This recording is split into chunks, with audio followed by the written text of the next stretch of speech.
It's 11:20. This is On the Hour. On the Hour. Such is politics. It's a painful business. On the Hour. What you mustn't do in politics is listen to people. It's a painful business. On Radio 4. Such is politics. Well, the Germans have always been unenthusiastic about parallel currencies. On the Hour with Christopher Morris. Good morning. The main stories tonight. The headlines. More oxygen needed, says France. Will all paper be continuous? And Anorak Tuesday under threat, declares Primate. On the Hour. And later, we ask Foreign Secretary Douglas Hurd if that is likely to happen. No, I don't think that is likely to happen. Plus, speaking from the House of Commons ping-pong chamber, Prime Minister John Major expresses outrage at the decision by the Rugby Football Union to abolish prop forwards. That is also Michael's position, it is Douglas's position, it is my position. It is a position held by every member of the Cabinet. But first, the news. Residents of Brixton woke this morning to see the streets literally swarming with hard-faced convicts. But, according to officials, there was no need to worry. It was simply an escape for charity, the brainchild of Home Secretary Kenneth Baker and prison warden David Spreckley. Some of the prisoners had expressed concern over the depletion of the Amazon rainforest, said Mr. Spreckley, and I thought, what better way to help than have a sponsored mass breakout? At 7 o'clock this morning, the doors were opened, the warders turned their backs for 45 minutes, and prisoners paraded out of the gates in colourful fancy dress.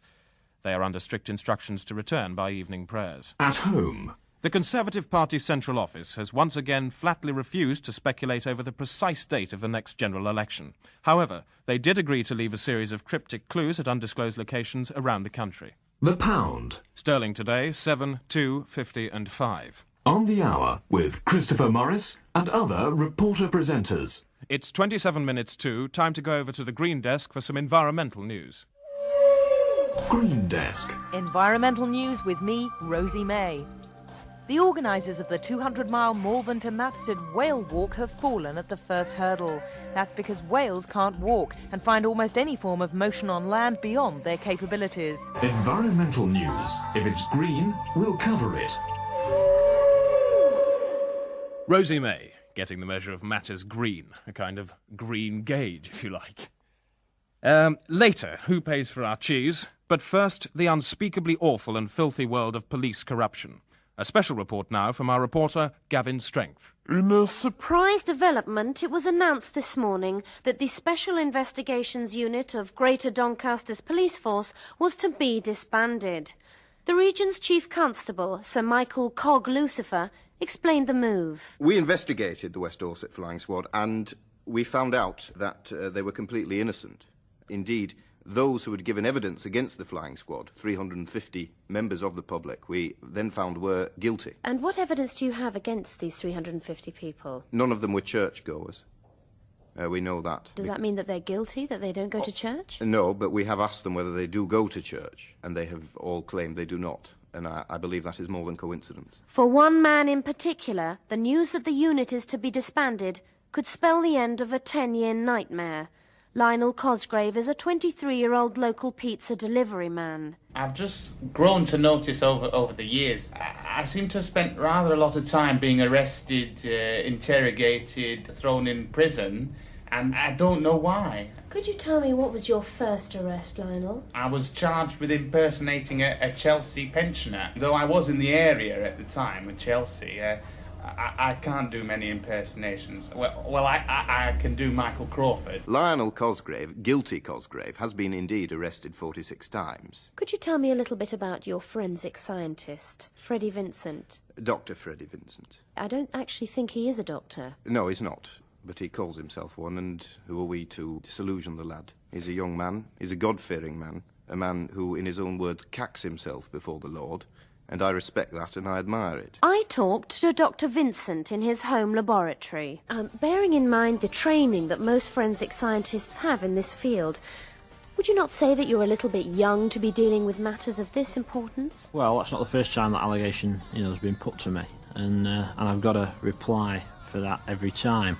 Which is, how old was William Pitt the Younger? I've been arrested for charged with fitting up terrorist bombings, poisoning wells. And what actual evidence do they use against you for these crimes? Apparently they found my blood all over policemen's fists and boots. And apparently my fingerprints have been found all over my hands. I question this forensicness myself. You can always sort of make something look like something else. If I take a football and paint it green, you might say, oh, it's a giant P. But, you know, scrape away the paint and, you know, underneath, oh dear me, it's a football. Freddie Vincent, Dr. Vincent, presents the evidence to a committee, myself, and I decide who is to be tried. And who else is on this committee? I've just told you. Just you? Myself and my conscience. There is a bloke called Lionel Cosgrove. Well, yes, I was about to come on to Lionel Cosgrove. Guilty Lionel. Lionel Guilty Cosgrave. Yeah. Could you give me some proof that you actually found against Lionel? I mean, how do you know that Lionel was in fact a bomb maker?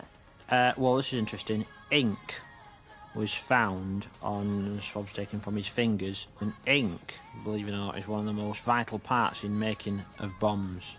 But ink can come from a number of things. I mean, what about pens, for instance? I think we're splitting hairs at this point. I mean,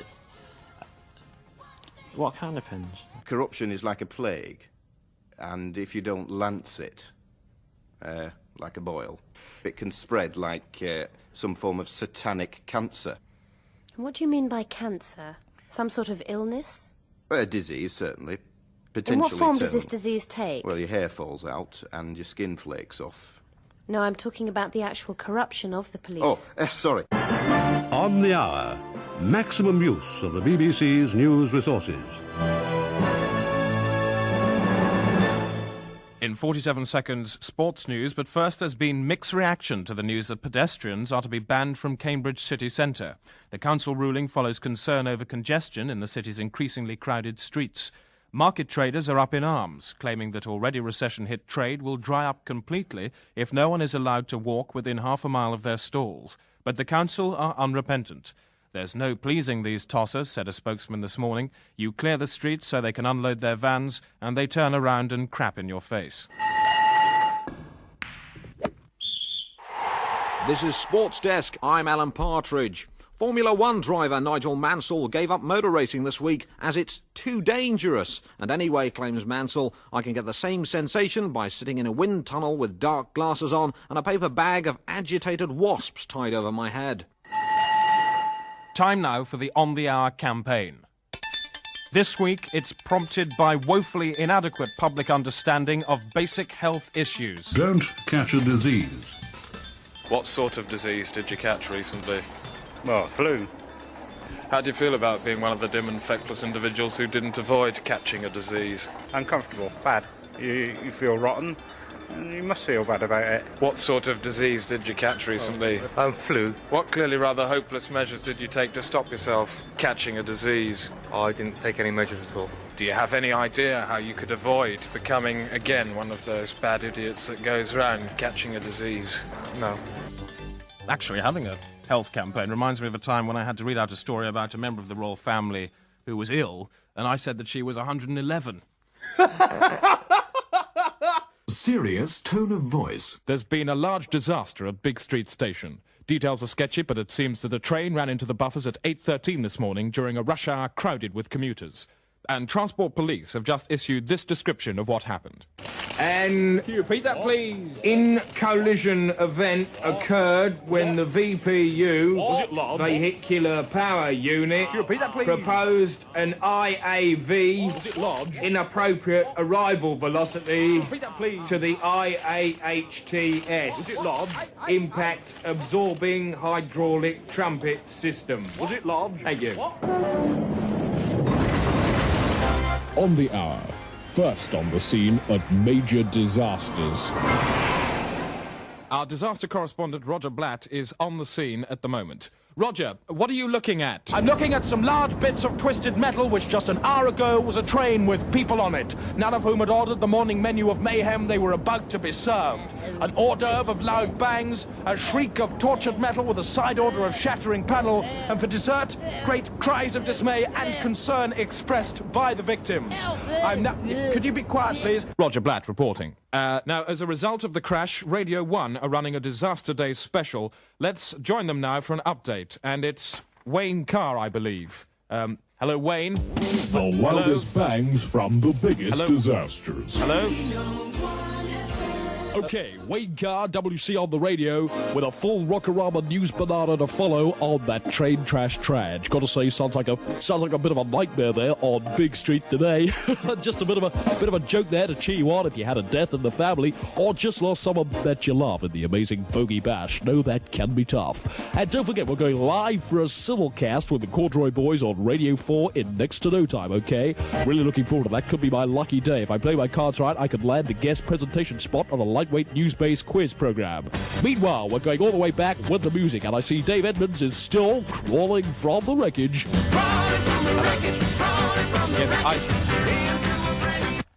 On the hour, disaster news update on the serious crash at Big Street Station. Reporters looking for an eyewitness have found a single man in his mid-20s with an off-the-peg suit and a dull but adequate career in computers. Well, the first I knew, there was a huge bang and glass flying everywhere. I couldn't believe it. Just like they said it would be in the advert. Look, page 38, Eyewitness Monthly. I've only had this copy a fortnight. Great value, isn't it? Am I on the 9 o'clock? This is telly, isn't it? On the hour, catastrophe special, reactions. And British Rail say they will launch an immediate investigation into the crash to decide they have nothing at all to do with trains and anyway they're underfunded. And if you're driving in the Big Street area, expect delays from the build-up of heavy traffic as front-bench politicians and current by-election candidates converge on the station and then tear off to nearby hospitals in an effort to appear on the same news bulletin twice. And we go back to the scene now with Roger Blatt. And as you join me, some of the victims are being dragged out.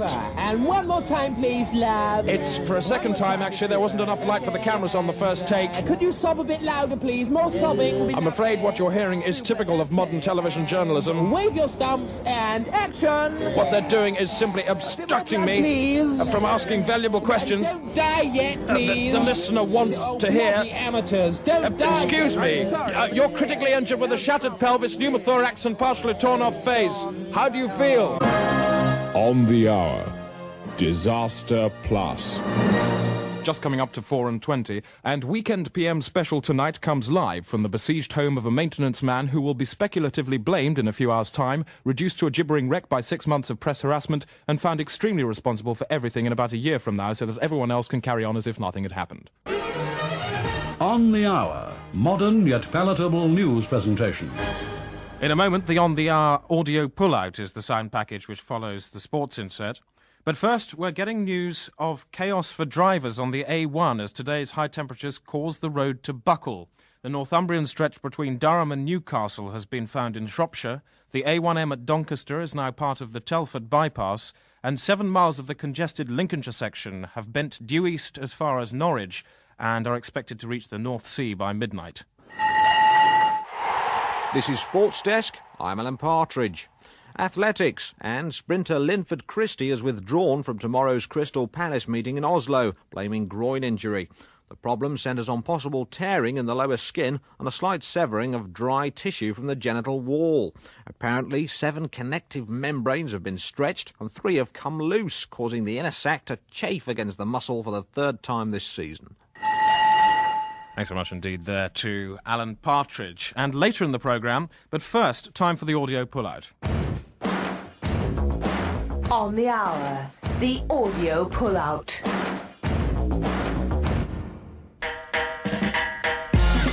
Get Hip and Go, the stylish style guide for stylish young people aged 39 or under.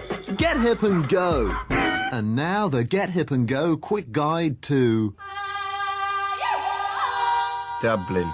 Currently European city of culture and yet a vital and modern home to both antiquities, folklore and, of course, a decent point of mild. Dublin is a city of contrast. Here the brand new skateboard park nestles neatly beside the old skateboard park. Young Pat Riley is part of the new breed of Dublin. Working as a video director was always the kind of job you could only do in London or LA. That's The Irish punt is worth £100 sterling. There's Terry Wogan, Dr. Anthony Clare. Who else have you worked with? Well, nobody at all yet, to tell the truth. Only 32% of all Dubliners have heard of patio doors, soft contact lenses, or the Pet Shop Boys. James Joyce, Yeats. Oh, kiss the Blarney Stone, will you? 99% of young Dubliners own a helicopter. 67% of women own 2 helicopters. Oh, Danny Boy, Sinead O'Connor, and top of the morning. Swimming is illegal. There's Guinness, Potato Famine, of course, Jackie Charlton. To vote in Ireland, you must own at least 4 dogs. Pomeranians do not count. And of course, Chief Mengistu Buthelezi. Are we on the air, sugar? Sir. Sir. I. Oh. Style. What is? Sir. Sir. I. Oh. Get Hip and Go asks various eminent leaders of fashion and Culture. to tell us what is. Sir. Sir.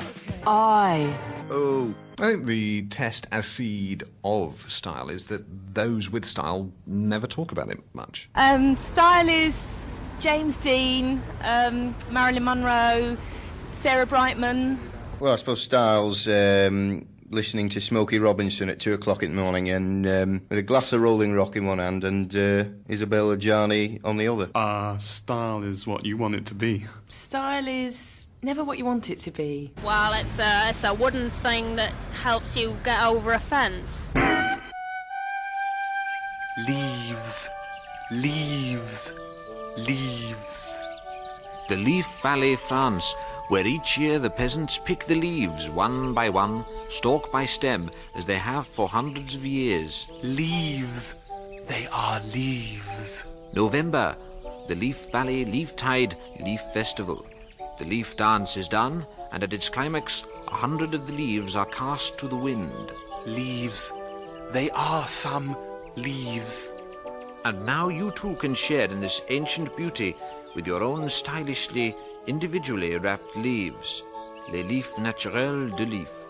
Toss them, throw them, gather them in your own garden or home to the envy and delight of your neighbours.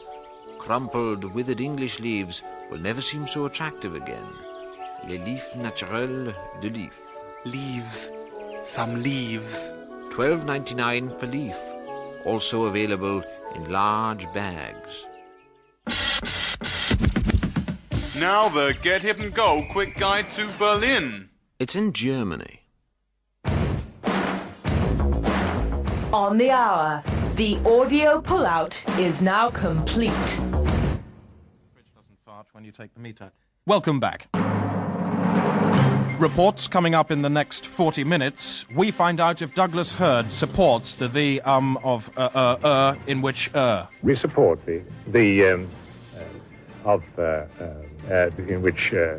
And how a last-minute rewrite has helped the Archers accommodate the release of hostage John McCarthy. How could you do it to your poor old father? Leave me to do the milking. When I could have been celebrating the release of hostage John McCarthy. Joe, sit down. Come on, you don't look well.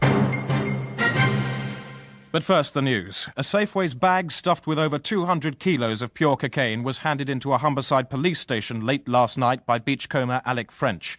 Police said this morning the cocaine had an estimated street value of £33,000 million. I'm staggered, said Mr. French. It's been in the family for years, and no one thought it would fetch sixpence. Gynecology. The sperm count today, low, southerly, increasing 5 to 7, moderate, good. On the hour, health check. How do you feel about the increasing incidence of horizontal disease? Very, very sad indeed. Which angle of disease most worries you? 180, I would think. Which is worse, a horizontal disease or a vertical disease? Horizontal, I should think. Why? Definitely, because with a vertical, which is where you're going to be here, I would find a wall or a thing like that, and I would just stand there and hold it.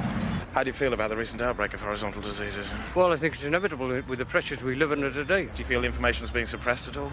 Yes. Who by? The same people who suppress all other information in this country. This is the most suppressed country on earth. How would you respond if you were confronted in a fisticuff situation with a horizontal disease? Well, because of my past, I would learn to accept it philosophically. You'd work it out in Nietzschean terms, perhaps? Oh, yeah. Of all the angles of disease in the world, which do you fear the most? 180. What about a 35-degree disease? How frightened do you feel of that? Acceptable. Acceptable. 78 degrees? Time you did something about it. And by the time you get to 360 degrees? Well, you're going back where you started. It's 38 minutes to. Over now to sport. We haven't got it. Right.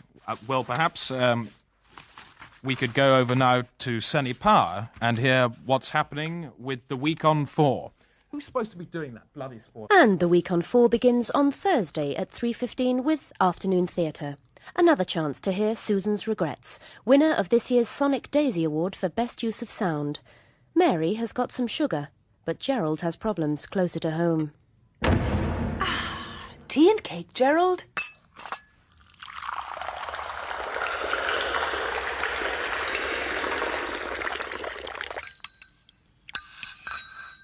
Yes, please, darling.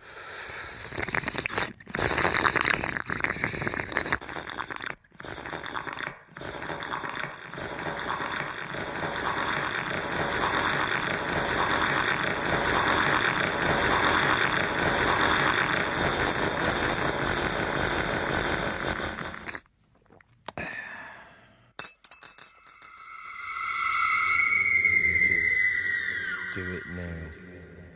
Do it. Do it now. Mary, I've come about the sugar. And you can hear Mary's reply on Thursday afternoon. On Saturday at 5 p.m, there's a start of a new series of With a Shotgun in My Mouth. Controversial psychiatrist Dr. Anthony Clare straps public figures to a wooden chair in a disused warehouse and forces them to reveal embarrassing childhood secrets by putting a shotgun in their mouth. This week, risking a mouthful of pellets, is the Duchess of Kent. Earlier on Saturday at 12:25, there's a special 3-hour edition of I'm Sorry I Have to Appear in This Programme.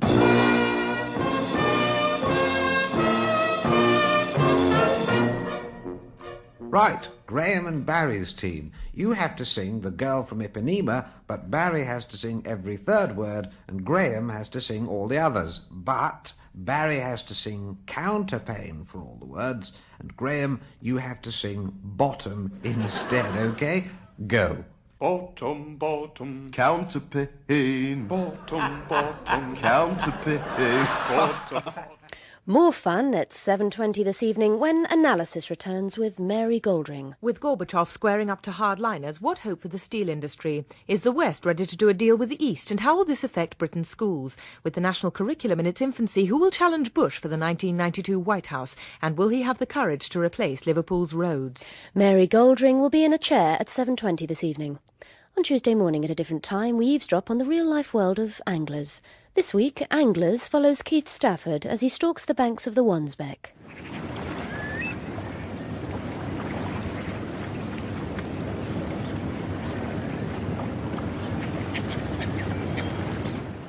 Anglers at 10:30 on Tuesday on Radio 4 FM. On Longwave at that time, we go over live to the Guildhall, Westminster, for full coverage of the beheading of Rabbi Lionel Blue. On the Hour, the face of reason in August and September. A note from the post office. Birthdays this week. Don't forget the final posting day is Wednesday. And I think now we can go back to the sports news with Alan Partridge. Green Desk. Last year there were 200 million raindrops in the UK. This year there were only 190 million. If you want to know how you can help save our raindrops, then ring 0898 225522 and ask about adoption. Green Desk. Last year there were 500 types of wood in Hampshire. This year there are 600. If you know who's been leaving types of wood in Hampshire, then leave a message on 0898 335533. Closing music. And there's just time to look at tomorrow's headlines. The Times, more oxygen still needed, say the French. There's a picture of Mr. Mitterrand there. The Telegraph opt for Meat Man in Commando-style soap attack. The Mail lead with Dead Rhino blows through Glasgow. The Star stick with slow-motion stuntman in Leg Fury, that's for the second day running. And Alleluia Warden in Songfest barge torment, that's the Express. And that's it. Just remains for me to say, take this... right. It's o'clock at 5 o'clock. This is On the Hour. On the Hour. Such is politics. It's a painful business. On the hour. What you mustn't do in politics is listen to people. It's a painful business. On Radio 4. Such is politics. Let us be proud of what we have accomplished. On the hour with Christopher Morris. I'm Christopher Morris, and it's Hello. The main stories on the hour tonight.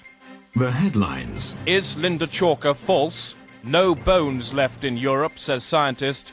And how tall is the royal family? On the hour. Plus, coming up, Margaret Thatcher confirms that she is to replace Sylvester McCoy as the new Doctor Who. It has to come sometime to make way for someone else, and I think this was the right time to do it. And Foreign Secretary Douglas Hurd explains why he's glad McCoy is to go. He's an appalling failure, and he's committed many crimes.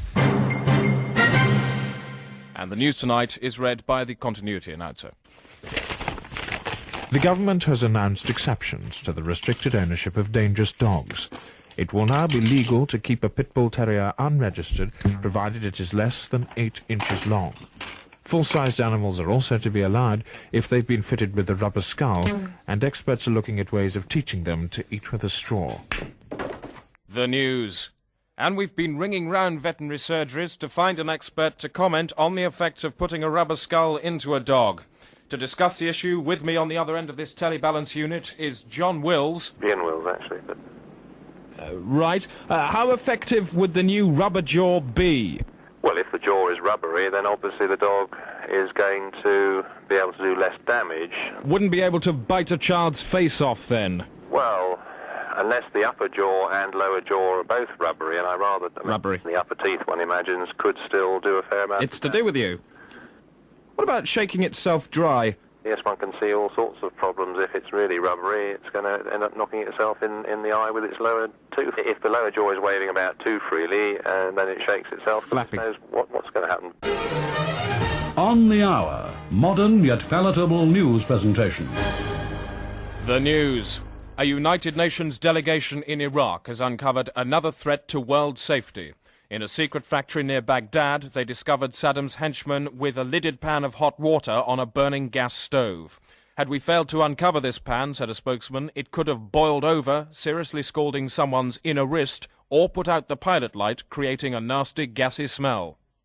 And now sport. This is Sports Desk. I'm Alan Partridge. Cricket, and a shock result at Lord's today when Glamorgan defeated Middlesex. I spoke to Graham Gooch in the pavilion. Well, Graham Gooch, all out for 36. That was quick, you must be pleased. No, it's the lowest score on record, actually, Alan. We're very disappointed. I heard talk in the shower room that you had trouble in the groin department. No, my groin is functioning 100%, thank you, Alan. 100%. Golf news now. And the British Open reached its climax this afternoon at Turnberry. I spoke to Seve Ballesteros in the clubhouse. Seve Ballesteros, it's all over, you're back in the bar. What went wrong? Oh, well, nothing go wrong. I don't think you quite understand the principle of golf, which is that if I hit less shots, I'm back in the clubhouse very quickly. It's very good. A lot of people been talking about your groin strain. I understand there's been a few snags, a few stretches there. What people is this who are talking about a strain? Because it's not true. Seve Ballesteros. Over at Hickstead for the show jumping now, and I grabbed a few moments with Lucinda Green. Lucinda Green, you stayed on your horse all the way round. You must be pretty chuffed. Well, I stayed on, but I had a very low score, so I'm feeling I can do a lot better next time, I hope. Yeah, but still, you hit all the right fences. One thing that sort of troubles me is your groin strain. How bad is it? Any torn ligaments? I've been told it's a bit like a guitar string snapping. No, I didn't have any strain of that sort. Surely the taking off the landings, there must be a strange kind of pressure on the groinal area. I was wondering how you cope with the impact. No, I think you've got the wrong rider. I don't have any groin strain at all. How do you deal with the inevitable muscular spasms and pains that must rack the groinal area? I don't have any pain whatsoever. I love the sense of humour you got there. Listen, have a can of Ralgex on Alan Partridge. I'll spray it on. Thanks. On the hour, never balks at issues from which other news programmes might well shrink. Our extended feature package today has been supplied by the consumer unit, who are on the 4th floor. It's hosted by James Tinker. Your Things. It's to do with you. Good morning, and a very good morning to you. From me, Jimmy Tinker, saying good morning, and me, Maureen Youb. Good morning to you, Maureen. And I'd like to say welcome aboard, everybody. Nice to have you about the craft. Good morning. And of course, good is what it's all about on Your Things, doing good. In fact, on my way in, I came across an old man wearing rags and drinking Brasso from a tin. And although I was in a terrific rush for this mess of a programme, I did actually find time to kick the tin from his mouth and give him a few sensible thoughts on what a bad example he was setting the children. Doing good, goody, goody, goody, goody, good, good, good. JT and Maureen Youb with Your Things. Haven't had a lot to do this morning, have you, Maureen? Well, no, now it's time in the programme for the bit we call Peasants, where we allow you, the public, to have a go at righting some wrongs. And here to deal with it is our peasant captain, John Partridge. Good morning, John. How's John? Good morning, James. Arthur? Good morning. Our first peasant wrote to us with a complaint about yoghurt pot morality.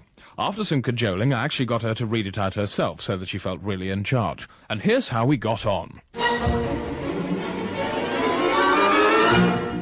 Hello, peasant. Read this. OK. Dear peasants, although I'm a shallow, pated proletarian imbecile, brackets, listen to how badly I'm reading, I've managed to come up with a question. What's happened to the flange on yoghurt pots? It used to be possible to reseal them by carefully crimping the foil lid back over the rim. Now the lips completely disappeared and the top's made of plastic, which you couldn't bend properly even if you bloody well wanted to. Can't anything be done? Yours, Brian Sell. And so we set out to solve the problem.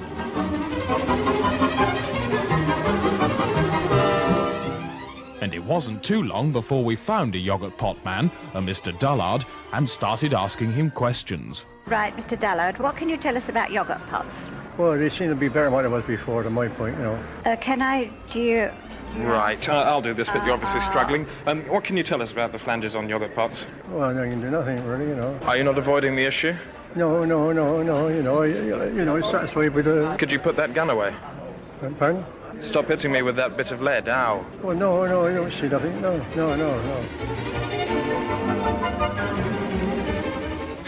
Well, understandably, after that spectacular botch job from the peasant, there was very little I could do to rescue the situation. Sorry, peasant, it looks like you messed that up. Well, at least I got a chance to air my views. That's the important thing. No, it isn't. I am. Now go away. Righto, thanks very much all the same. Yeah, go on. Off you go. Thanks very much then. Goodbye. And thanks very much indeed to John Partridge. And that's what we've got time for this week on Your Thing. So, it's goodbye from me, JT, and it's goodbye from Maureen too. Goodbye. Us and thee, you and we, the philosophy of the BBC. The premise that makes this programme tick is that we are clever and you are thick. And we never for a moment stop to contemplate how being caring on the radio makes us look great. And we're very concerned about all your probes, because if they ever got solved, we'd lose our jobs. On the Hour, the world in a tablet. In 13 seconds' time, prayer desk, but first, the Polish philosopher Kosowary Ludes died today, aged 89. He advanced the controversial idea that government should always be regarded as culpable in its relation to the individual, but will perhaps be best remembered for his 1960s novelty record, Mr. Twaddle's Enchanted Gloves. The Lord is like a dishwasher, and we are like some dirty plates. But it's God's love that washes us, not water, and God is an omnipresent, all-seeing force, not a time-saving household appliance. Monsignor Traub Lopez. In a moment, this week's audio pullout. Later in the programme, the other microphone will be used to interview a politician. And today's funny story. A rich man has bought an old lavatory. That's all coming up. The Colour Supplement. 5 glossy minutes of radio for you to keep all week. The Colour Supplement.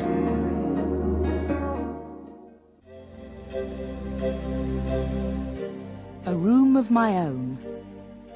Michael Hammond is serving 15 years in Wormwood Scrubs for having an Irish grandmother. He lives in a room as compact as it is subtly lit. I think of this room as being very much my room, even though it's Barry's room as well. And Keith's. And Tim's. And Neil's. And usually we have Graham, the serial killer, in here as well, but he's in solitary at the moment for killing David. And Peter and Stephen. Well, they call it solitary, but there's 8 of them in there. On the wall by the coyly petite window, an arresting mural of startling photographic images meets the eye. Yeah, Barry cuts them out of his magazines. I used to have a postcard of Chartres Cathedral up there, but Barry took it down. He said there wasn't enough totty in it. On the Victorian table stands Michael's kettle. Modernist in design, it is a stark chrome challenge to the past. It's a stark chrome challenge to making tea as well. Hasn't been the same since Graham the serial killer hit George, Charlie, Terry, Mick, Keith, Bill, Ron, Brian and Rog over the head with it. They haven't been the same since either, come to think of it. And next week, In My Pants Drawer, when award-winning playwright David Mamet analyses his underwear and explains why his brown and blue striped M&S Y-fronts have a special place in his heart. And now, cartoon frolics with Peanuts, featuring good old Charlie Brown. Charlie Brown? Yes, Linus? Growing up is like a visit to the dentist. The pain of anticipation is naught compared to the agony of actuality. Yeah, but there's no anesthetic for life. This Peanuts cartoon is now available in the 517th Charles M. Schulz compilation, You're Not Funny Anymore, Charlie Brown. Advertisement featured. A marvellous collection of glass statuettes of British Prime Ministers. James Callaghan pictured here actual size. This limited edition of 150,000 statuettes was executed in individual lucite moulds. Order the first 5 statuettes now and receive absolutely free this beautiful porcelain Sir Alec Douglas Hume skull ashtray. The Colour Supplement Celebrity Questionnaire. What is your name? Keith Floyd, chef and bon vivant. What is your favourite letter in the Greek alphabet? Oh, God, I love them all. Apart from pi. I suppose the best would have to be lambda. Oh, God knows I couldn't tell you why. What is your favourite crop parasite? The sarcoptic mange mite. Which 13th century English bishop do you most admire? Robert Grosseteste, Bishop of Lincoln. And do you think anyone listening is seriously interested in any of your opinions about anything? Good Lord. Tough one.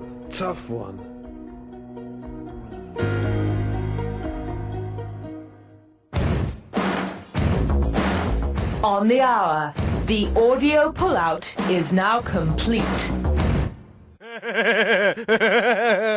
Sorry, I was just having a rather funny conversation with the man at the third machine behind the glass about his front door. Welcome back to On the Hour. Reports coming up over the next 38 minutes. The St Thomas's cutlery dispute goes into its 7th day. Well, it just seems an appalling way to react over 3/4. And why the piano world has gone ape over Godfrey the chimpanzee. I haven't seen anything like it. We just sat him on the stool and he started playing. America now, and hysterical courtroom scenes as disgraced televangelist Jim Tubbard was sentenced to a total of 120 years imprisonment and 7 hours community service to run concurrently. Tubbard pleaded guilty to 3 counts of heinous embezzlement and 5 of agitated drug trafficking, but still maintained he was innocent because he had forgiven himself. Later, looking grey and ashen-faced, he emerged from the courtroom to greet his followers with a confession to further charges of bad parking and mass terrorism. Thousands of Tubbard supporters responded with cries of, "Never mind, Jim, have some more of our money." On the Hour. Time now for further coverage of the hostage release story. Our man watching him arrive at RAF Neville is Malcolm Box. And you join me here on the tarmac. The plane has landed and we can see the hostage. There he is. He might be about to emerge. With me is an ex-hostage. Now, I suppose he is more likely to emerge now than he was while the plane was flying. Yes. Now, we know there was food on the plane, a choice of chicken or pasta. Yeah. What is the more likely choice of a just having been released hostage? Well, in fact, we've implanted a camera in his stomach. The correct answer is chicken. Chicken. And there he is emerging. He's waving his arm. It's his right arm, in fact. Hello. Tell me, ex-hostage, is that the more usual choice of arm for a man just 6 hours out of a 5-year spell in a foreign jail? I suppose it depends if he's right or left-handed. Well, what a fine sense of humour you ex-hostages display in spite of the deep psychological scars which consign you to a future lifetime of torment and anguish. And there he descends now to meet the reception committee and a warm welcome from his friends and colleagues, who are, of course, journalists. This beaver that's kept the vigil for 5 years. Do you want to lick her hip? Do you want to lick her hip? You're knobbing a gob. On the hour, holding up a net in the strong breeze. Finance news. The Minister for 11 says 7 today. Crawburn Knuckle-Herkle 5, up plenty. Decisive in-growth, Reben to half. And the FTSE index closed down, shut, finished, good. Trial news, and the trial's been going on today. A summary now from our man on the scene. About what time did the trial begin? About 14:30 hours local. The judge was in attendance. He's a rather portly chap, about 75 years of age. Should be retired long ago. What's the white line for? Well, the white line's to guide him from the lost horizon to the far horizon, to the far end. And the worm-shaped horse? Very, very slow at the moment. What do you make of the artist's drawing showing the proceedings today? Absolutely abominable. I wouldn't put my grandmother's shirt on it. Who exactly is on trial? Well, I can't say really. It's all MI5. And the smaller ones are MI2.5. Who did it? We don't know. It could be Black Mike. And the sentence? 5 years associated with England cricket team, with all fares paid, and a large amount of duty-free. He'll probably last about 2.5 years. Will the guilty man step forward? The guns are loaded. Hello, fall over here, 2 men, march this man away. Take him out of the dock. I don't want to be bothered. On the hour, the time 50-50-50-50. And now our special report on caring in the community. What is it? What's happening to it? A report from Kevin Smear. Tonight, On the Hour looks at care in the community. What is it? What's happening to it? Virginia Rumbelow, Junior Health Minister. I'd like to think that we're taking care out of the public domain and into the private. We're giving people the right to care within their own homes. Now, I, personally, don't care, but that's my privilege. I'm in the home of Lionel Cosgrove in Glossop in Sheffield, Derbyshire. Lionel, I believe this isn't the only home you've ever lived in. I've had about 24, and about 12 this year. I was first moved when I was 12, and I'm now 14. But I believe that the social services who have moved you are not, in fact, government-funded social services. Is this true? They wear grey boiler suits, and they're the men from Securicare. Securicare made a very, very successful bid for the removal of children from home to home, and I hope very much that we have more businesses like this who will take it into their hands to say, yes, I feel I could move that child. Yeah, well, they come in normally late at night and gag me so that my sobs and crying doesn't disturb people. I think that's quite a good idea. They then take me downstairs and just hit my foster parents a bit. I have to sign a form and give them £20, which is like the commission and their expenses and things. They then put me in the van and take me away. An isolated incident or just the tip of the iceberg? Gordon Parnell is the chief warden of Fallen Leaves Residential Home for the Elderly in Preston. Mr. Parnell, how long have you been the warden here? I've been a warden here approximately 2 years. But I understand this wasn't the actual job you applied to the council for. I applied originally to become a zookeeper. What do you say to these allegations in the local press that you bound and gag your charges with rubber and that you shoot them with a drug gun? Certainly, let me just answer the allegation. All the people thinking, oh dear, oh dear.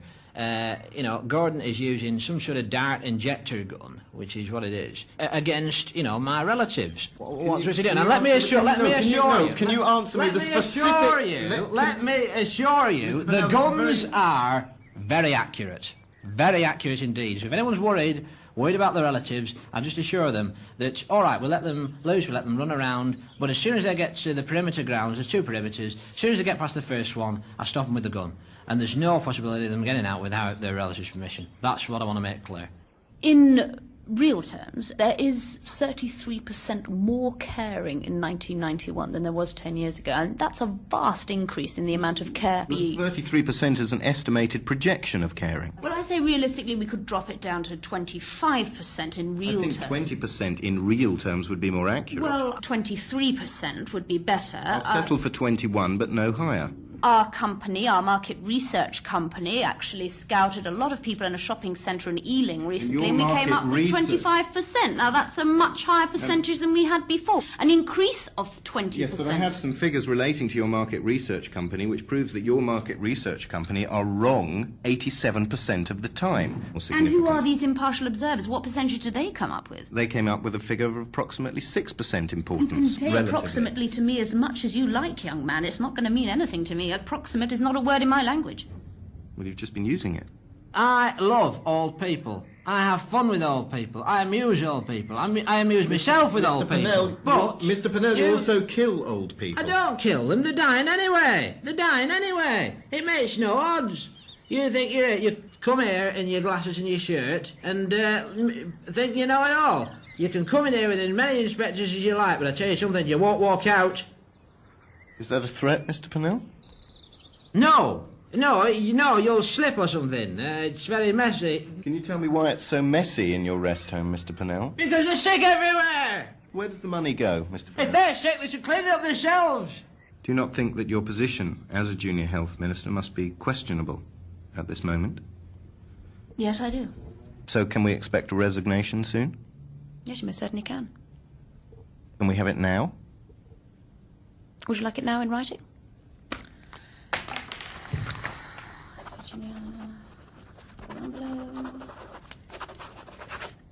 Virginia Rumbelow, ex-Junior Health Minister of State, thank you very much. Yes. Kevin Smear with that rather disturbing report. On the hour. Serious news programming with the ability to remain broad-minded. Since last week's health campaign, we've been overwhelmed with letters asking for more information. So if you're worried about catching a disease, we've prepared a special prophylactic pack. Write to On the Hour and ask for the Don't Catch a Disease face suit. Filters out plagues and illnesses before they can get through your face.